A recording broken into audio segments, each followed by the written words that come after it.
Greetings, denizens of the tri-state area. Jacob Weil here. And Blue Dragon 5. Dragon, I know what we're going to do today. We're going to activate the Recap-inator and discuss my favorite cartoon, Phineas and Ferb. That's right. In honor of the 15th anniversary and in preparation for the upcoming revival, I'm guiding Blue Dragon 5 here through the series, experiencing his reactions, experiencing it for the first time, and reliving my summer memories throughout the years. Today's episodes are You My Mummy and Flop Stars.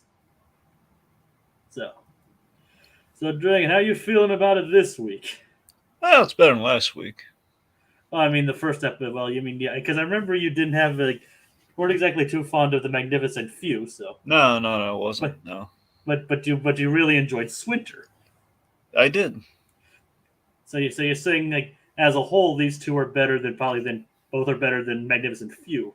Yes, but I do feel they were both lacking in kind of one of the whole A story B story thing. I think one of them were lacking in, I guess you can call it just like the B stories on both, but more so the B story in Are You My Mummy? It's a little lacking. Not bad, just lacking. So there's a little bit of that, but otherwise, again, I think it's not. I'm not like thinking, what am I watching? Like I did with the Magnificent Few. And that's to be fair. Like I said, that is a fair reaction to have. I mean, like I said, the Magnificent Few isn't like one that a lot of people remember, and also to be fair, Are You My Mummy is also not one of the ones people really remember that much. So that's to be. So speaking of which, should we just jump into that one? Yeah. All right. So as you mentioned, you already gave like a brief impression. So more so, why don't you dive into that a little bit for Are You My Mummy? Yeah, I think it's a fun set piece and a fun location overall. I think it's the thing I like most about it. That aspect I really enjoyed. But kind of a filler Doofenshmirtz plot. Not the best from Doofenshmirtz Evil Incorporated. And technically, I don't think the jingle is even in this episode. I know it doesn't help either. Yeah. So I mean, that's it. I mean, it's not bad, but it's just like I think just given the title as well. I don't know. This is more. I don't know if we necessarily need to parry this episode. Well, there always needs to be like a parry plot in this thing. So. I mean, ordinarily, but here it was. Here's the thing: we had fun things that Perry did, but it didn't really feel like. Usually, the episodes feel a lot more like cause and effecty. Where this one was like, okay, well, we got to get him out of the theater somehow, and it feels like, okay, well, I guess we're gonna do it through Perry like usual. Just didn't really feel as. I don't know. It didn't feel as interconnected as usual. At least like the whole the paralleling story then crossovers at the end. This just felt more of like, and Perry's doing stuff, and then they all get floated out in kind of a cool fashion, and that's about it. Yeah, I mean that's to be fair. I mean, like I said, I do like the setting of like the Egyptian theater. Oh yeah, where they see the Mummy movie, and this is like one of the few instances where you actually don't see Linda in an episode. So. Yeah. So it's like yeah. Well, they make up for that next episode, that's for sure. Oh yeah, for sure. So, like I said, I don't have any personal reflections on this one. Like I said, I do like the whole setting. The setting is cool. Like I said, Perry Doofenshmirtz's at least idea is kind of funny. But like I said, yeah, it doesn't feel as connected as you mentioned. Yep. I guess we could go into the recap. Yeah. So as we both mentioned, we love the Egyptian themed theater.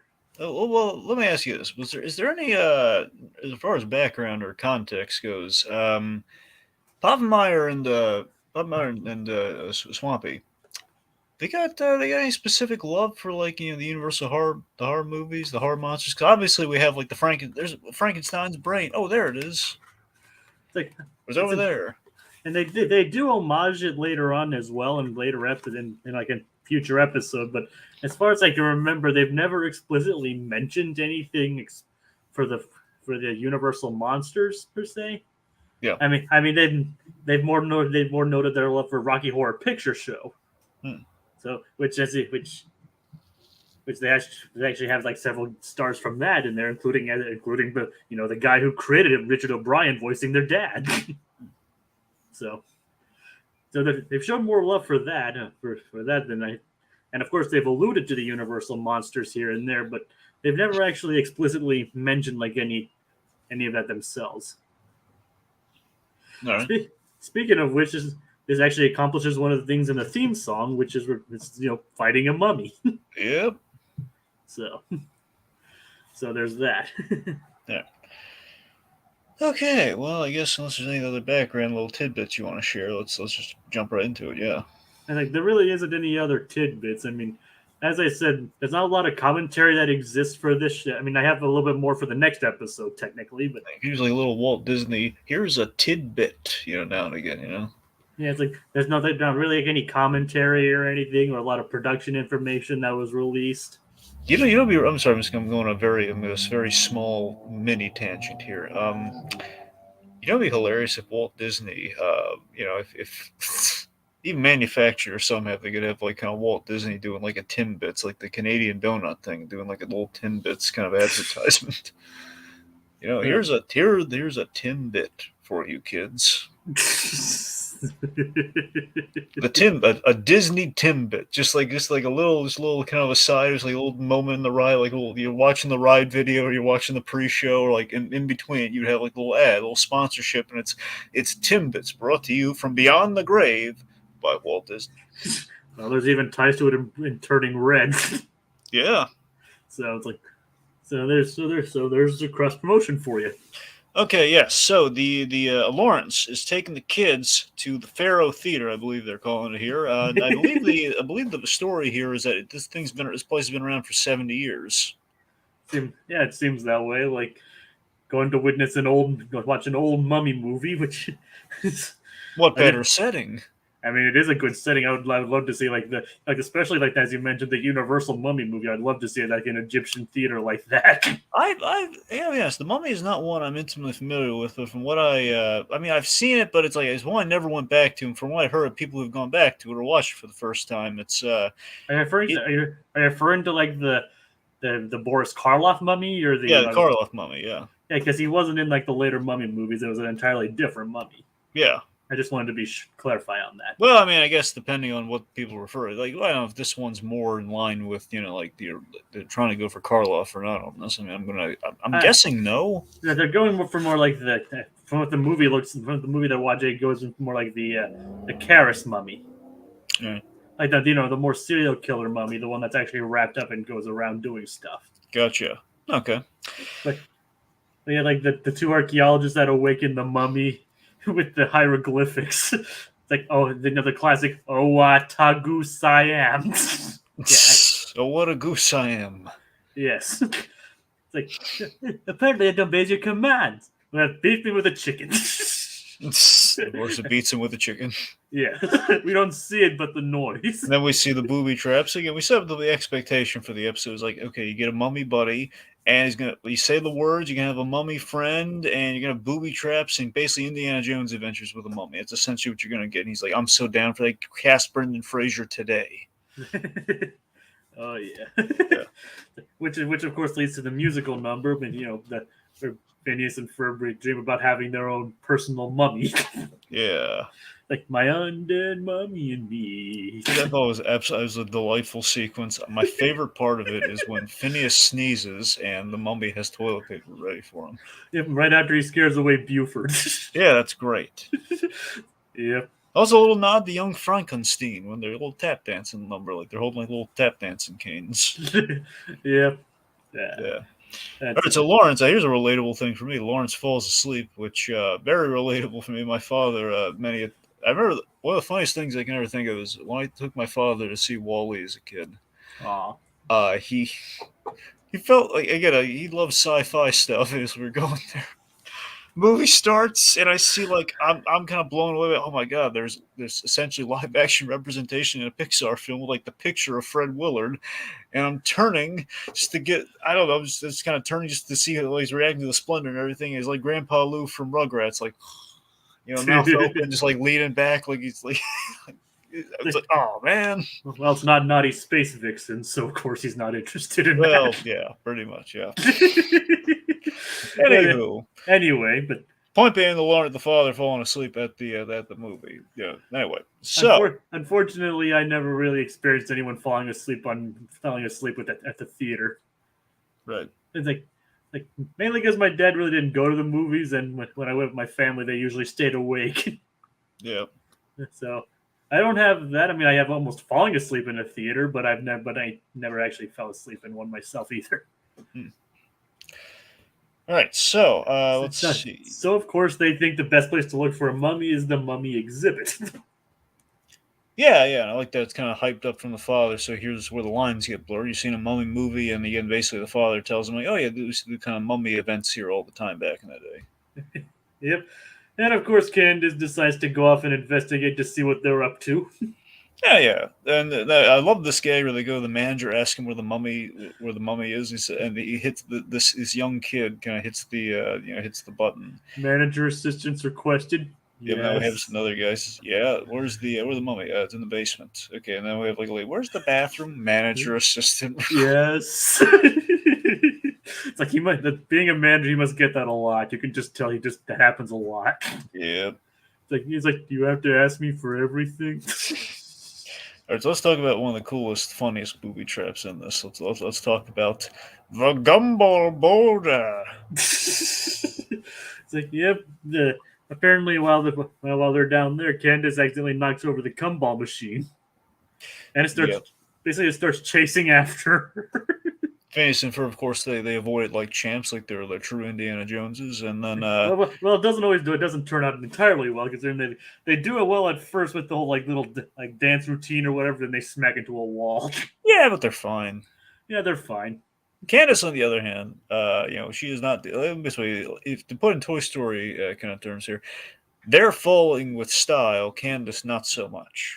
Yeah, considering it even chases her out of an elevator shaft. That is the funniest thing one of the funniest things episode is the fact that the giant gumball ball rolls into the elevator, and Candace she gives the elevator and it takes her a while, and she just then realizes, oh god, I'm in the same elevator as this thing, and it still continuously pursues her. Like, if you notice, actually, the song from the next episode actually appears as elevator music in this one. Ah, so yeah, cool.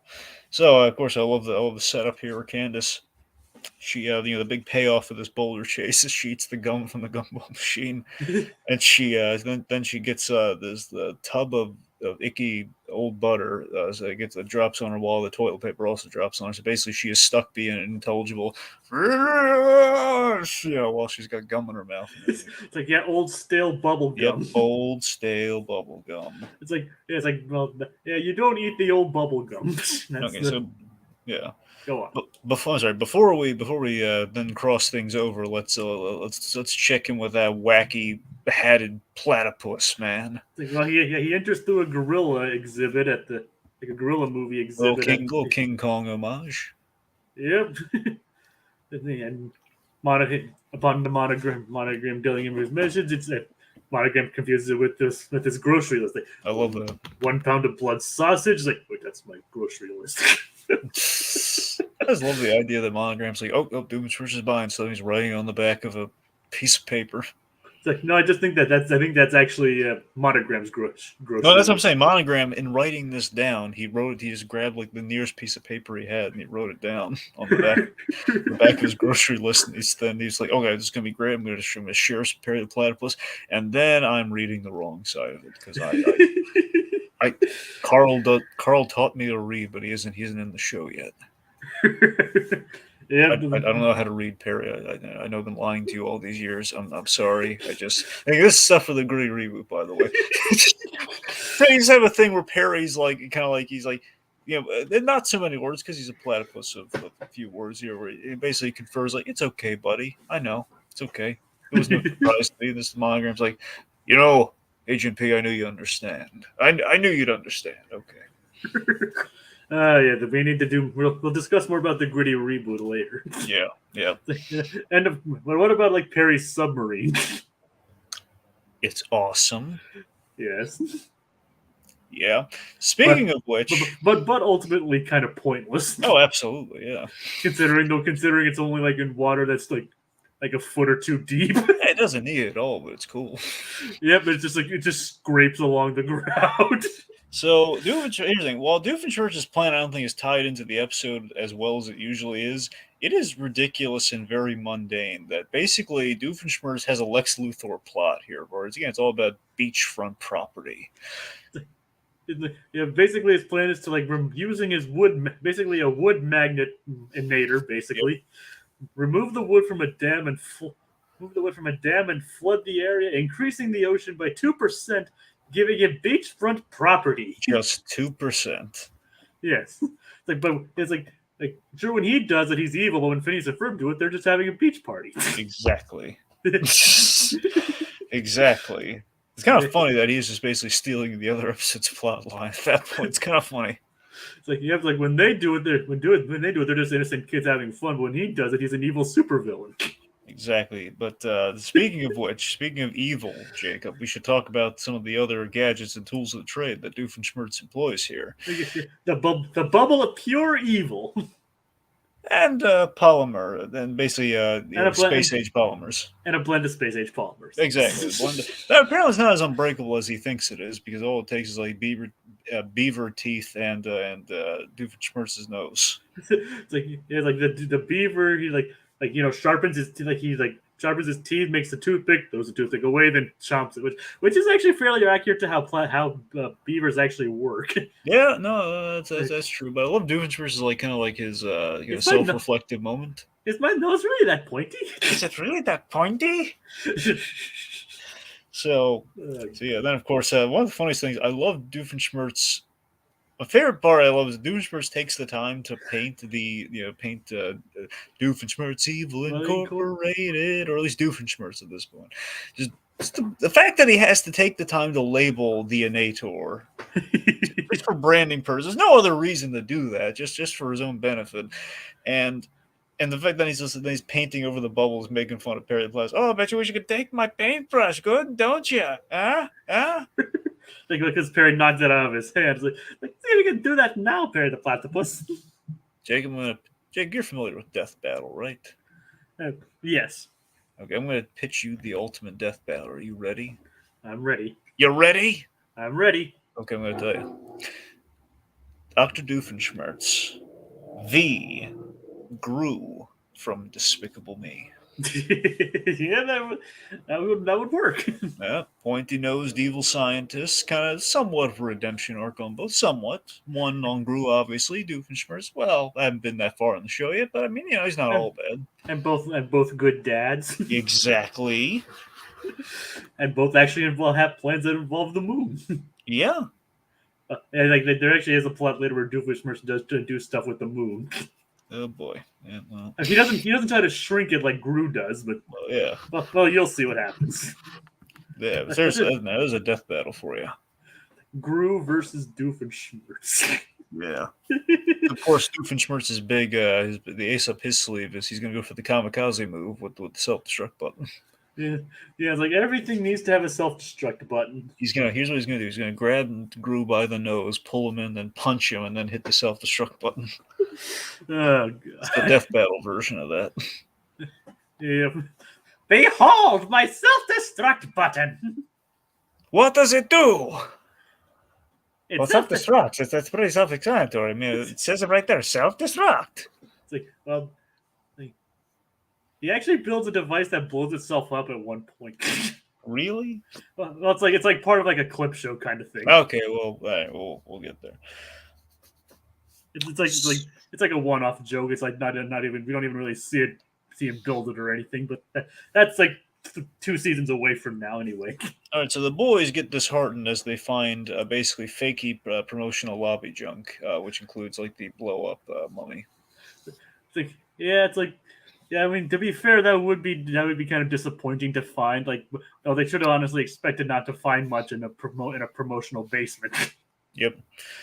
But, however, while Phineas is ranting to Ferb, Candace disguised as looking like a mummy. He's like, "1 moment, please." It's like, ah. It's like, Yeah. like she comes up looking exactly like a mummy. Now, do you think she's asking for help, or she's just like angry at Phineas? Probably both. Okay. So then the boys just kind of shrugged this off. It's like, well, we're not leaving without a mummy. Let's get him. Yep. So they do. So they chase. They chase the mummy around, do all like classic cartoon, different kinds of poses, stuff like that. Yep. And then then we have the booby trap cross nexus. Yeah. Eventually, and they eventually trap her in a sarcophagus, Mm-hmm. which would probably be claustrophobic if she could see what was going on in the first place. Oh, for sure. Yeah, yeah. I mean, just think about again. She's like Candace right now. She's going through. Like it's like that episode of SpongeBob from not from the best season, but like when Squidward's kind of encased in that that material, and he's just kind of like stuck in that pose, and he can't move, but he's very aware of what's going on. Like, which one is that? Yeah, well, I mean, it's I think they called his. Okay, so Squidward gets encased in almost like a rubber cement sort of thing, I guess. Yeah. And there's like they call him Stinky, but he can't speak because his mouth's closed. That's a good, because I was reminded more of like the first season one where he gets injured and then they take him jellyfishing. Okay, that's a better example, but I don't know. It's a little. I guess. I mean, it's not exactly. I mean, it's not mummified and they know who he is, but it just kind of reminded me of that when you said that. Right. No, you're right. Honestly, I think SpongeBob may have recycled the kind of plot lines at a certain point, so you might not be really far off. But okay. But either way, they trap her in a sarcophagus and prepare to take her home. Which I don't know how that would even go. It's like, hey, we got a mummy. Yep. And then they're like, wait, where's Candace? Yeah, that probably would not have gone over too well. Anyway, you want to hear the dark reboot version of that episode? What is it like? What about like the? Go ahead. Okay. Here's what happens. The gritty reboot. The gritty reboot. So Candace. So the boys after said we bagged a mummy, and then they hear basically the mummy expires and the thing or passes out, and basically the boys open up and essentially it's weekend at Bernie's. Oh God, it was Candace. Mom and Dad cannot find out. But we are so taking the mummy. Here's what we're gonna do. So basically, they say, "Oh yeah, they were giving away free promotional stuff. It's it's a fakey mummy. See, it's obviously fake. There. Where's your sister?" And Ferb off to the side. He places a call, and basically it's a text coming in saying, "Gonna be at Stacy's. Talk to you. see you tomorrow." Oh no. Yep. Oh, that's disturbing. Oh yeah, well for sure, yeah. Then Phineas just guilt-ridden over what is he gonna do next? What am I gonna do now? It's like, Ferb, what are we gonna do today? Exactly. It's the cover-up. It's the cover-up sequel to Phineas and Ferb episode you never saw. Oh, God. It's like, can you imagine the angry, twisted soul hidden under those bandages? Yep. It's like, obviously not realizing he's talking about his sister. Yep. Phineas knows how to unintentionally throw shade. Oh, for sure, yeah. It's deserved shade, though. She didn't have to spoil their fun. No, but still shade nonetheless. Yep. Anyway, so we have this great thing where then our plot lines recombine here as Doofenshmirtz floods the place. And his plan inevitably fails. As it does, as it tends to do. And we are surfing on the sarcophagi. And of course, Perry we're reminded that Perry is in fact a semi-aquatic mammal. Yep. Honestly, I love the photo a bit. Like they're having like a little water ride kind of photo as they're on their way there, and then of course they arrive there and they're looking for Mummy, and the Lawrence is Mummy has supper at home, boys. Let's go. And one thing about the silent ride that I love is just Ferb like doing the arm motion for like cheering, but of course he's still silent. Yeah, he's like he's like putting his arms out like he's like having fun and everything, but he's just as silent as he ever is. And of course Perry just comes back to him on the sarcophagus. Doofenshmirtz apparently gets lost in the river or whatever. Yep. As he said, "Mommy! Mommy's at home with supper ready." And of course, Ferb's line of the episode, and mummies had their brains pulled out to their nose. Yep. The lucky ones, anyway. Yep. Yeah, Alright. that's the first one. Yep, moving on to Flop Stars. So, Dragon, what'd you make of this one? So I think Flop Stars is a fun idea. Particularly, I love the Linda stuff so much. Yeah, like the fact that she used to be a one-hit wonder and everything. I think that's ingenious, and I love everything about that. Yes. She's Lindana and she wants to have fun. I do question as always. I seem to be questioning Candace's choices in this show, but this episode in particular, I really do question it. I don't think our explanation at the end of the episode suffices necessarily. I don't. I think we have such a setup of like I'm not saying that necessarily had to go a certain way or not, but it just feels like we tee Candace up for something, and then we just like take a big old like. And back to formula when, well, I think maybe this is the time we should have, broke away from formula, perhaps. I don't know. I mean, don't get me wrong. We do the formula. It's funny with Candace. It just feels like I don't get why she did that right now. So we'll get there. But that's my biggest gripe with the episode. That, and again, I think the Perry stuff. I think it connects better because we see the cause and effect stuff happening. So I think it's better integrated in the previous episode. But It does. I mean, in fact, it does really tie better, as you said. The Perry stuff is a lot, and plus, I think the Perry stuff is a lot funnier in this episode than it was in the previous one. I think it was entertaining, but I think the Doofenshmirtz plot in this case, I don't think it's. I don't know. I don't think it's as memorable as his usual stuff. I don't know. Because really, he's just basically he's looking for. I think the plan's too vague. It sounds like, doesn't it? I mean, do you remember what the plan was specifically? The specific was like.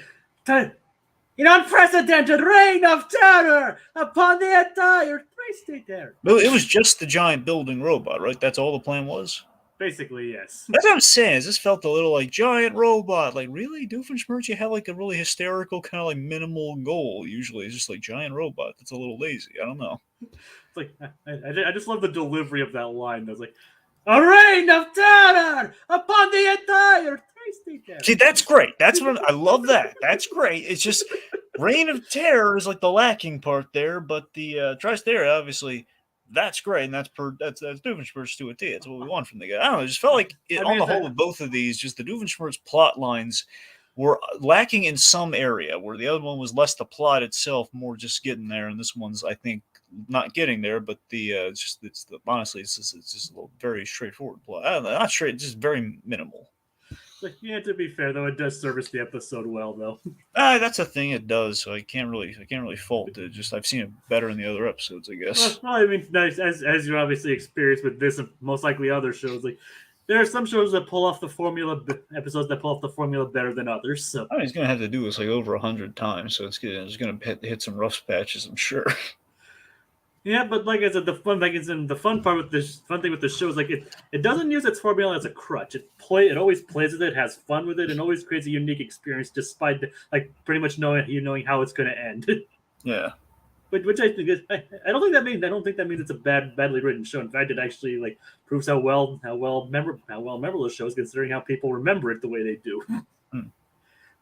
And I do have some brief background, and it's actually 2 bits of background. Okay, what do you got? Well, the first one I'll explain right now is like, as we all know, the song Gitchee Gitchee Goo, it was actually one of the, as I've mentioned it before, was actually one of the first songs written for the show. Like, it's actually one of the first songs written for the show, along with the main theme and the Perry the Platypus song, which we briefly heard at the end of the second episode. It was basically these 3 numbers that convinced Disney to ask Dan and Swampy to basically write a song for every single episode. And considering that basically that it's one of the songs have even made a resurgence recently, like a lot of trends, and people still remember the songs to this day. People remember the songs a lot more than the actual episode itself. So it's basically the show has almost achieved immortality in that way, as Dan and Swampy have put it. But it was those 3 songs that prompted them to ask, "Hey, can you do this for every single episode?" Okay. But yeah, so and And honestly, there are some episodes that don't have a song in it, but it's very not common.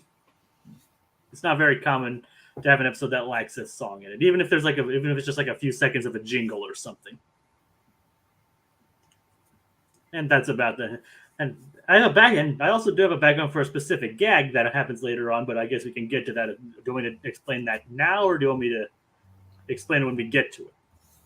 Well, I mean, what do you feel like doing? I'm just gonna explain it when we get to it. Okay, let's do that then. If you bring it up, I can explain how it came to be. All right. All right. All right. So let's see. So this episode. Well, I mean, let's see. Yeah, this episode in particular. So we have the next. What is it? The next Super American Pop Teen star.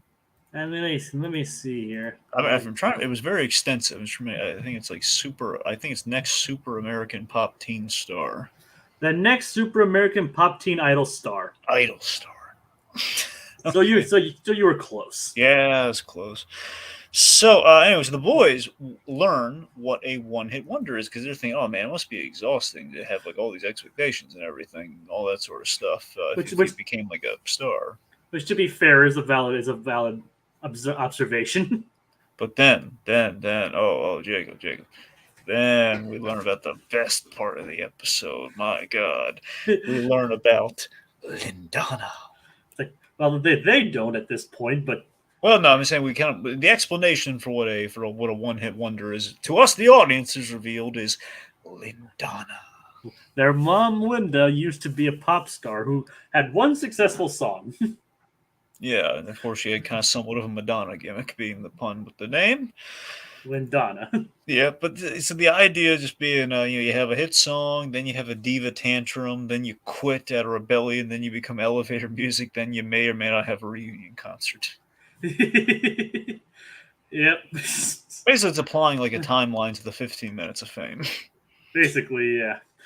Well, I do actually have fun. But that song was actually sung by Olivia Olson. I don't know if you recognize the voice or recognize who she is, but she's like an actress. She actually voices Vanessa for this.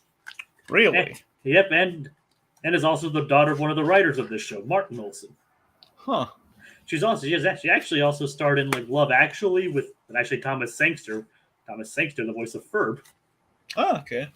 Martin Olson's actually worked on quite a few shows, including like several Nickelodeon shows and like such as he worked on Rocco's, and I think he also worked on this is Cartoon Network, but he also did some work for Camp Lazlo. Since you're bringing that up, Jacob, there's a little bit of I think it went over this briefly at the top when we did episode 1, but just in case, because I think SpongeBob kind of took the limelight, but in addition to SpongeBob and Rocco and stuff like that, Povenmire also directed some Hey Arnold. Yep, I did forget to mention that. Like he directed I think one of the most famous ones he did was the opera episode. Oh, that was him. Yep, he directed What's Opera, Arnold. Oh, cool. I mean, I know he directed more than that, but he did a lot of the early. I know he did a lot of season 1 stuff. I'm trying to remember but yeah, he's been around. I can't exactly name any other specifically than What's Opera, Arnold. But I think he did. I think it's Sixth Grade Girls. Remember the one where Arnold and Gerald go to the prom the prom with the older girls who were trying to make their boyfriends jealous. Actually, I don't think I've seen that one. Really? Well, wait. Well, either that or I don't remember it. Well, it was way back in season 1. But anyway. Sixth Grade Girls? Yeah, Sixth Grade Girls, yeah. Is that the name of the episode? Yeah, that's the name of the episode, yeah. Way back in season 1. I think it's like after the Arnold's Hat episode or something, but yeah. Oh, you are right. Dan did direct that one. There you go. And also it was someone else too, but yeah. That's what I'm saying. It seemed like a number of directors. I'm saying Dan Povenmire was there, So like he storyboarded 6 and directed 13 episodes. So cool. He did. So yeah, he has quite an extensive career. I don't know. I don't think Swampy worked on Hey Arnold. No. But I do know that Dan did. Yeah. Obviously. Old Danny boy, the Pav. And like I said, the only one I can name, and obviously besides the one we just went over, was the opera episode, which he does bring up quite a bit as well. Which is great. It is great. But, yep. Anyway, My favorite. Okay, real quick, just in relation to the opera thing. I love that they got so much mileage out of like having Harold as Pagliacci, and every time Harold had an over the top guy, either seriously or mostly just comedically over the top, kind of a sad dramatic moment. They played the Pagliacci, they're playing that while like under the score when Harold's like all throwing himself on the mercy of someone like Mr. Green or somebody. It's like, please, I'm sorry, I didn't mean to, because they loved him in that opera episode when they gave him Pagliacci.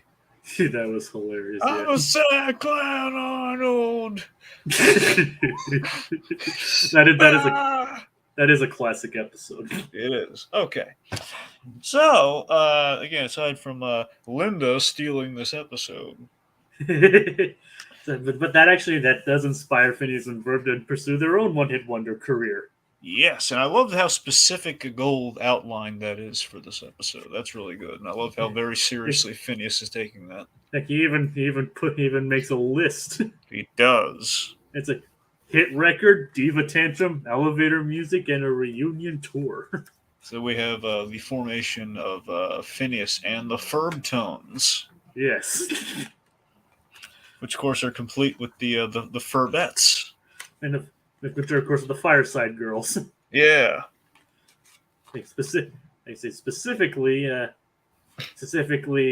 Isabella, Addison, Gretchen, and Millie. Yeah. Not that I expect you to know any of their names besides Isabella. Well, I'll get there, but right now I kind of need them to actually have a bit before I can really kind of, Yeah, that's fair. Yeah. We do get more of Stacy, though, the great Kelly Who, as the Stace. Yep, and of course Candace tries on all the various outfits. Yep, and of course landing back in the original ones. Why didn't you try that one on first? Yeah, not to mention she also did try on Lindana's outfit. I know, that was great. I was kind of hoping she was going to stick with that, but clearly not in the cards. So I love like Stacy's such a good friend. There's being all supportive and everything, and she's doing like kind of like a little Rocky boxing thing where she's boxing the purse, and then of course Candace looks like a mess. She's like, and then of course Jeremy shows up and she like kind of straightens herself out, like, oh, that's how a gorilla like goes crazy over its food. That's how a gorilla reacts when you take its food. Yeah, that is funny. So Candace, she's in this long line. She's starting to get some doubts over the big old crowd she'd have to perform in front of during like this kind of mall like teen star audition thing, and Candace wins. Like, which of course Jeremy like preempts by like saying like, listen to the new band PFT, and they're hitting a new hit single, which is tight as he calls it. Yeah. So, and the lucky 100th contestant gets to sing with them. And who should it be other than Candace? Yep. So here's where the episode kind of loses me on the Candace stuff. Where Candace, okay, so she's avoided the line.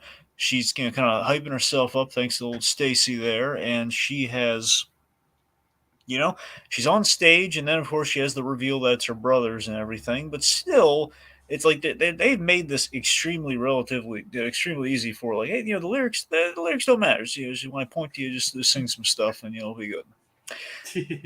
And he's written it all down for her and everything. And again, she's like a place honor right in the front row. She's getting all the stardom she wanted and everything. And she just kind of stops it because for some reason she just can't stand that her brothers, I guess, somehow have hands on. And then we have this great bit that calls this out, but the problem is there's not really any response from it. Or basically she says, I'm telling Mom. Well, okay, about what?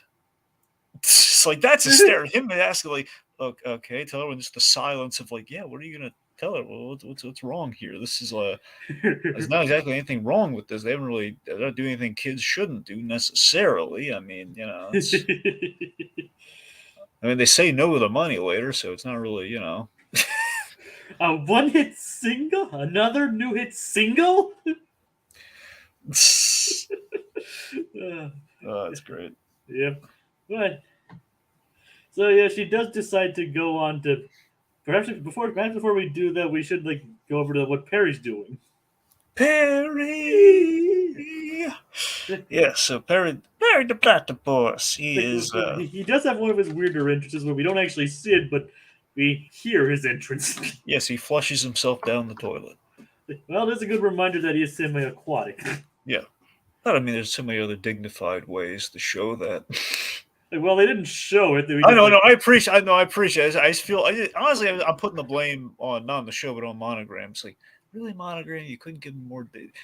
Was the matter really that urgent? Like, was it? You have like a bazillion entrances. You had to make him go through the toilet entrance, really? It's like there's fountains, you know. Oh God. Anyway, like, but anyway, like the more memorable part of it anyway is when he like rises up and he's riding his scooter and it like flips the street over to show him and everything. the Vespa. Yep, and with a nice little platypus Vespa that he has, but he doesn't have his he's out in the open and he appears right next to Linda. You know what's funny? What? I saw someone win a Vespa today on a game show. Oh, cool. Yeah. Was it blue? Was it white with blue stripes? Well, no, but it was kind of I don't know, it was kind of a metallic-y, kind of like, I don't know if it was necessarily silver, maybe kind of tealish. Yeah, well, it works with Perry since he's. That's what I'm saying. It was kind of Perry the Platypus-esque. One could say, kind of, vaguely. I think it's probably more silver, but let's just go with teal for argument's sake. Okay. All right. Like, so, like, she looks over and sees him, and then she just looks like she's like, "Wait, what?" And he dons some Groucho glasses. Okay, that's my favorite part of the episode, easily. Aside from Lindana, just in general, I love Perry just on that. It's just here. It's the fact that Jacob. It's perfect for so many reasons. One, there's the visual of like Perry realizing that he's caught, and in an instant he puts on the Groucho glasses. Two, the visual of the Groucho glasses on him. Three, the fact that Linda, of all people, who never sees Linda in a past life, in a past species, she was in an American Tail. She was a Mousekewitz in another life. I mean, folks, don't let anyone tell you differently. She's to a T. It's like five. Where is it? I can't see him. He's right there. Yeah, that makes sense. The fact that Linda, for a moment, she did in fact see it, and then did the double take, and then Groucho. Yeah, it's like, oh well. Perry. Takes it in stride though. Doesn't go crazy like her daughter. She's like, oh well.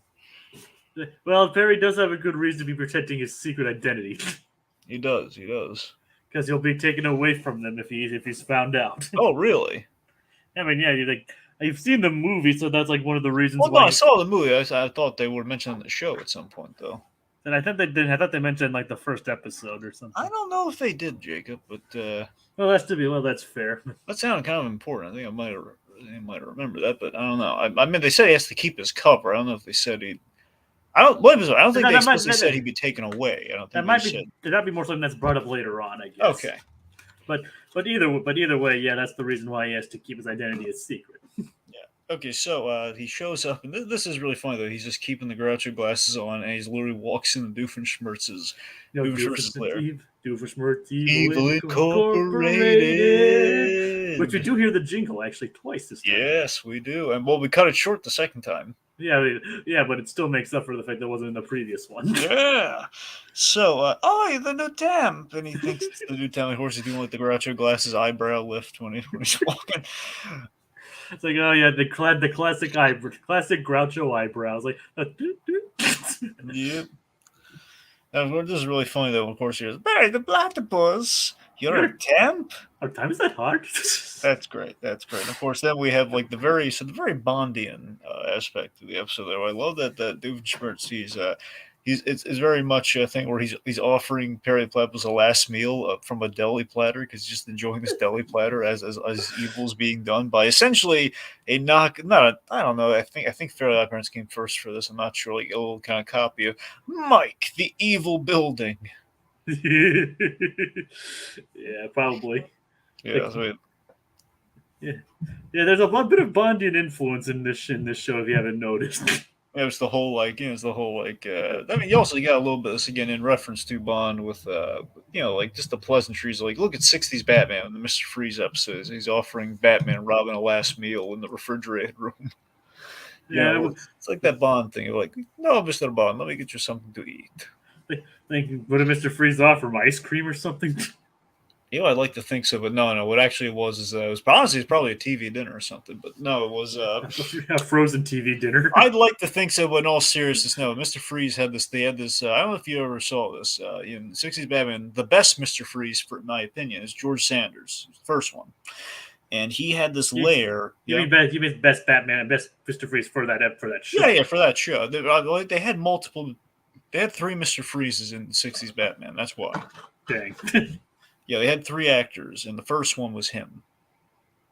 Anyway, Batman and Robin were in this refrigerated lair of Mr. Freeze's, and they were his prisoner. And essentially, Mr. Freeze had little heated areas. Basically, it was like a light thing. So the red lights were warm, and the rest of the set was blue, which is where he was. So that way, you could have guests and then turn it off to kill him. So and basically they were at a table in like 2 little red squares while they're eating like probably a nice meal. I mean, probably better than TV dinner. It'd be funny for a TV dinner though.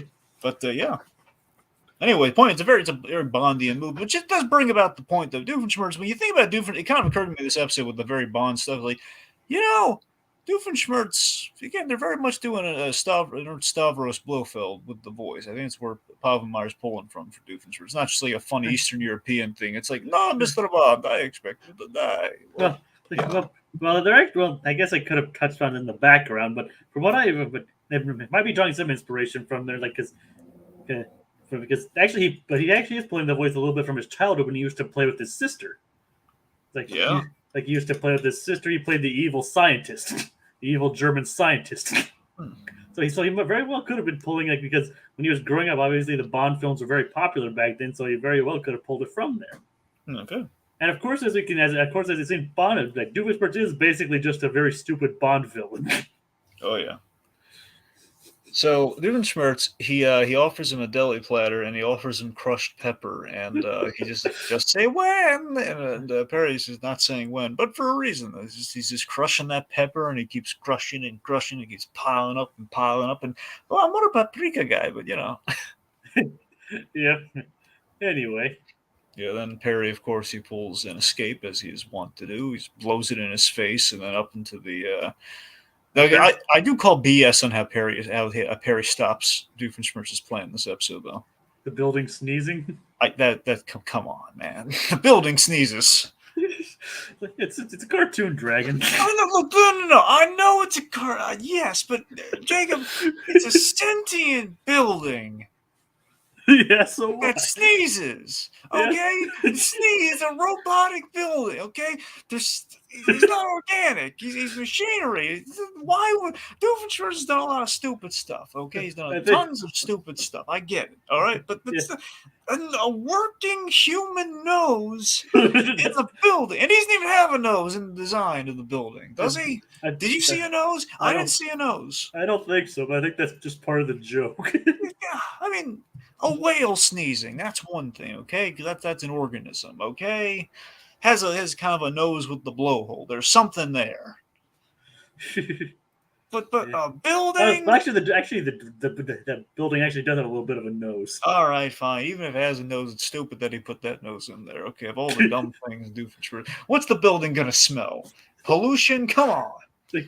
Dragon, I don't know why you're expecting anything else from Doofenshmirtz at this point. I mean, still, though. I mean, I'm not expecting much. I'm just expecting, well, look, you get a self-destructing. Okay, fine. You have like a little psychological tick wrong with you. You want the platypus to win. We get it. But still, you want the platypus to win and all your buildings to sneeze. How does that work?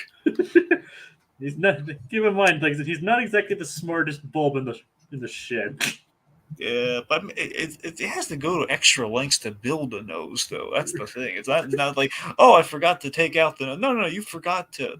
You had to go out of your way to build in a nose, a working nose, and also giving your building sentient lips in which you can sneeze. I think we're looking too much into this. We are, yes. Don't look at me. He built the sentient building. He built the building with the working nose and mouth and all that. Yes, Dragon, I know. Okay. Anyway. It's his fault. Either way, that's how he escapes, and he does land on the folding mattress car and then gets stomped on by the robot. Were you thinking of Rocky and Bullwinkle when you were watching this scene? Not really. Oh. All right. But we kind of got away from the Perry plot and everything. Well, that was it. He instantly got caught, and then he escaped with the pepper. It's like I said, we got away from the song plot and everything. Oh, there you go. Well, yeah, you're right. Then we did get away from that. It's meanwhile, like when Candace tries to show Phineas and Ferb to her mom, we see, see, look at them. It's Marty the Rabbit Boy and his musical blender. And I love this bit from Linda, though. Okay, that's it. Because they're in a mall, and this makes all the sense in the world. You're getting an eye exam.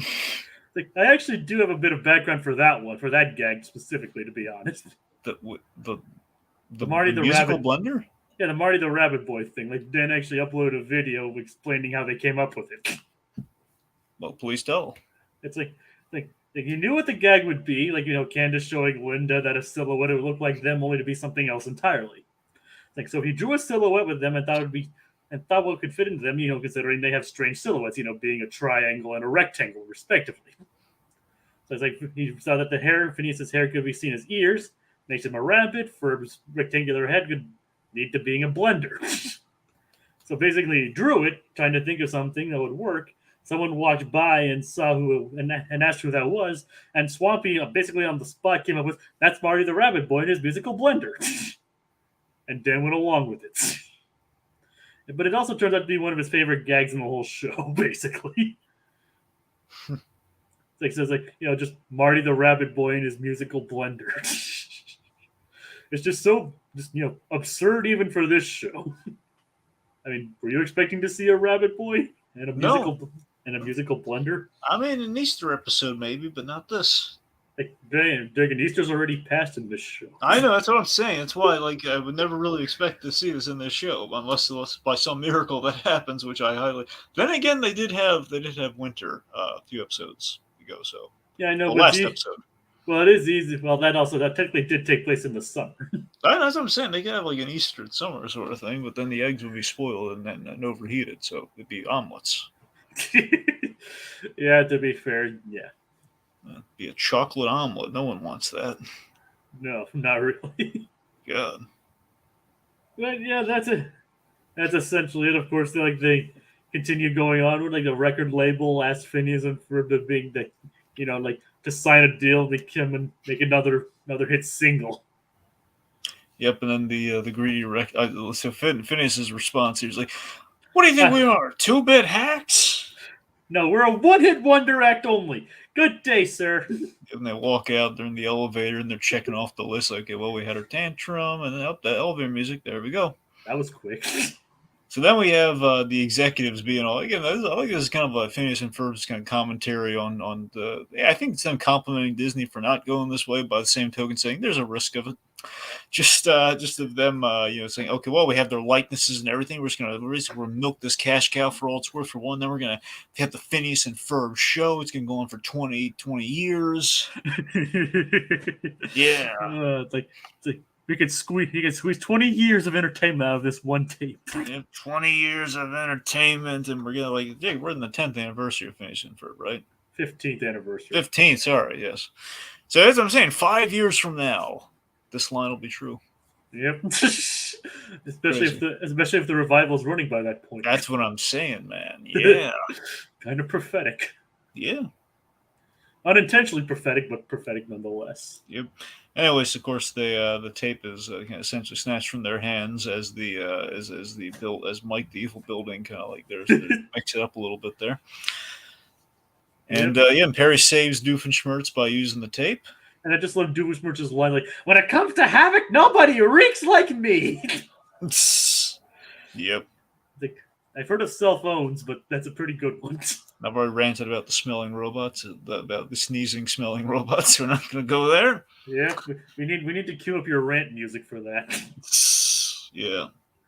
Too bad we don't have it ready. Yeah, we don't. Yeah. I could have sworn. Yeah, we don't have it ready. And we don't have your rant music ready yet. Oh, not yet. Anyway.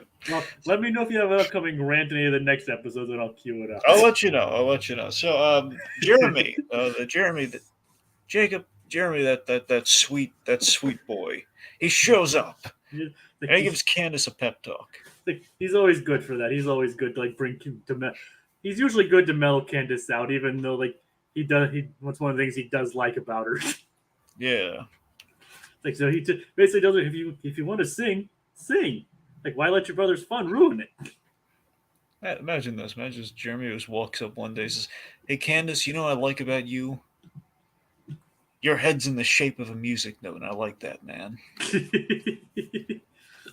Well, 'Cause his head's kind of similar shape to hers too. that's what I'm saying. You know what, man? We go together. Like, well, like when I'm with you, it's like music. It's like, oh yeah. When your So, brother shows up, I think about CGI, but we're gonna move on from there. oh god. Anyway, Anyway, yeah. It's like, so yeah, they have the last concert. And Candace officially joins in, which as we can see here in the thumbnail here, Phineas and Candace singing. like she Technically, should have done in the first place. and technically, Ferb doesn't have a line in the episode beyond singing. Uh-huh. So, and of course, Phineas and Candace enjoy singing together. Candace is like, "This is it. Like, I'm looking at them all wrong. They're not my." Like, and it's like, "That's the last time we're ever gonna see that song, buddy. Good night." And in the gritty reboot, Candace tackles him on the stage, and then basically goes into a murderous rage over that. like no, the idea I had for my gritty reboot was like the fame of the one hit wonder goes to the Phineas and Ferb tones heads. Like their lives are ruined by fame, drugs and alcohol ruin everything. Basically, the infighting breaks them up, and Phineas and Ferb never talk to each other again. You know, on a serious note, I did wonder in this episode if it would, like, I think the initial direction I was expecting is that Candace, it was going to go kind of the way of like Candace would sing on stage at the beginning, and it would have basically, she would have fought against the whole, she would have been, no, I'm a solo artist sort of thing, you know, she would have broke up from the band. Like that would have been an interesting angle, and it could have led to the whole diva tantrum thing. Exactly, but I mean, the way they went works. It just still feels kind of inorganic how we kind of write Candace out of the thing. However, I do love when she keeps pulling it. Yet again, the boys have this giant, like, it is impossible for Candace to screw up getting the boys seen this time, even though they have nothing to get in trouble with, really. Because they show up and have like that giant like painting poster thing on the side of the building, but it's which is kind of does pull a bait switch with Doofenshmirtz building. Looks like it's going to crush it, but then just goes to Perry, like rewires it, pulls it away, and then it was scheduled for demolition anyway. Yeah, which is great. That's wonderful.